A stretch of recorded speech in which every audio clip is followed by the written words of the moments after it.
Mira, huevón, durísimo, chamo. Ya vas a ver un incendio, pero una vaina. Oye, oye. Marico, oye algo. Está pasando. Verga, marico. It started not with gunfire and not with ships on the horizon. It started with a feeling that the air had become heavy in Caracas. People did not know exactly what was changing, but they felt that something invisible was tightening, as if someone far away had put a hand on a switch and slowly began to turn it. The light was still on, but the tension was already falling in Washington. They did not speak of war aloud. They spoke of order of democracy, of legality. But behind those words lay cold logic. A state that had once been the oil heart of a continent had turned into a symbol of the failure of Western influence. And this was unacceptable. Not because Venezuela was so important, but because it showed others that it was possible to survive even when the whole world was against you. Trump was not a strategist of the old school. He did not like long wars, he liked quick victories, or at least the illusion of them. So instead of an invasion, a silence began filled with sanctions, frozen accounts, missing tankers, orders that were never signed publicly, and conversations that were never recorded in Venezuela. The army still stood, but no longer as a single whole. Soldiers looked at generals, and generals looked at Cuban advisors, and altogether they looked at empty warehouses and bread lines, and each person thought not about the country, but about family, about food, about whether there would be a tomorrow. Trump at that moment was ahead of Maduro. Not in tanks or armies, but in pace and in control over reality, he could, with one day, cut off billions from the country by signing papers. Maduro could only respond with speeches. Trump could disconnect Venezuela from money, while Maduro could only accuse the world of interference. Globally, people began to say that Venezuela had become a test of a new American strategy. Without invasions, but with maximum pressure, many believed it was even harsher than war, because war has a beginning and an end. But here there was only pressure without a date of completion. In Caracas, people began to live in anticipation not of an explosion, but of a collapse, as if a building was standing, but the foundation was cracking slowly, and no one knew at what moment it would all fall. Stores emptied, money lost value, and every news from Washington was read more carefully than statements from their own government. Trump knew the main battlefield was not the streets, but the army. He never spoke to Maduro directly, but always through the military he promised amnesty. He hinted at a future without sanctions. He gave the impression that loyalty to the regime was not loyalty to the country, and these words seeped slowly but surely into the ranks of the military.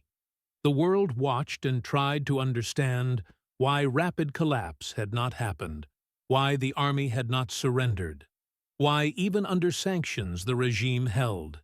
And one explanation was that Venezuela was not a country that could be seized by classical methods, that fear and corruption and mutual dependencies within power held the country stronger than weapons.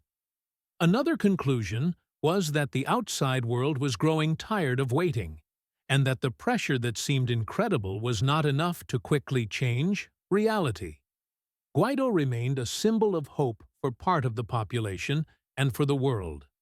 But even he could not change the dynamics of a system that had formed over decades and had now become stronger through fear of foreign intervention, and the awareness that giving up power meant giving up oneself and one's life.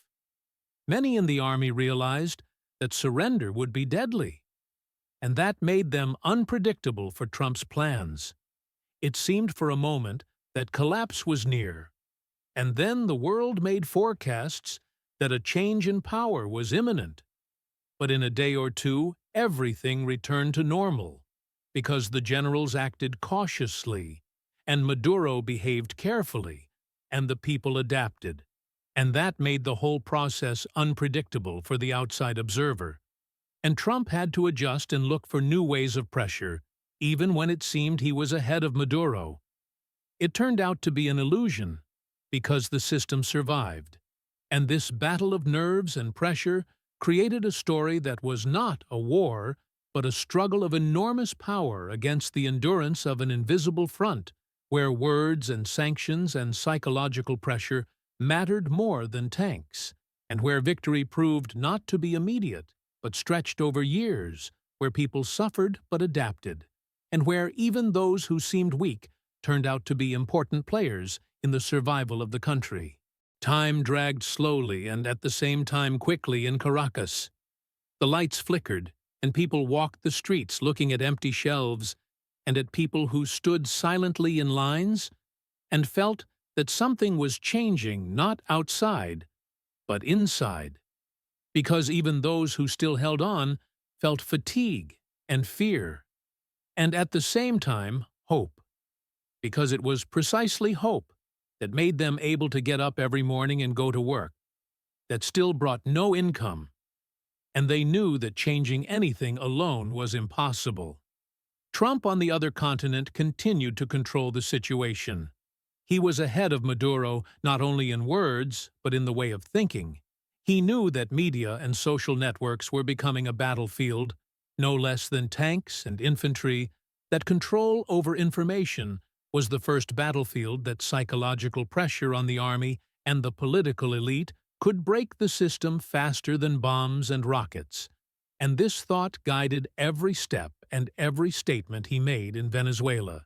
Generals sat in their offices listening to the news, talking to advisors, and realizing that if they made a mistake, the country could burn, but if they acted cautiously, they could remain in power, and this balance of fear and pragmatism kept the country in place and made it unpredictable for the outside world and for Trump as well, because he could apply pressure and create the illusion that the fall was near. But in reality, the fall did not come among the people. The feeling of an impending catastrophe mixed with everyday life. People continued to work and sell and buy as they could, and at the same time followed what was happening in the world, and felt that their country had become a playing field for forces larger than themselves, and they could not help but be afraid, because even those who were not interested in politics knew that the fate of their children and parents now depended on decisions made far from their streets. Trump continued to be ahead of Maduro in everything measurable, but Maduro had time and endurance, and that was the key, because speed does not always beat endurance. And in the world, they began to say that victory does not always go to the one who is stronger externally, but to the one who holds the system from within, even when the pressure is strong, and it seems that you are losing. The people in Venezuela lived on the edge of scarcity, but continued to get used to life in constant anticipation and fear. And this formed a new reality, where external interventions can influence but not break, and where the army and elite stick together, not out of belief, but out of calculation and fear. And this situation creates a paradox where the country is simultaneously weak and strong, at the same time unbreakable in the form of its system, but vulnerable to the people living inside it. From time to time, it seemed that the fall was close, and then the world would make predictions that change of power was imminent.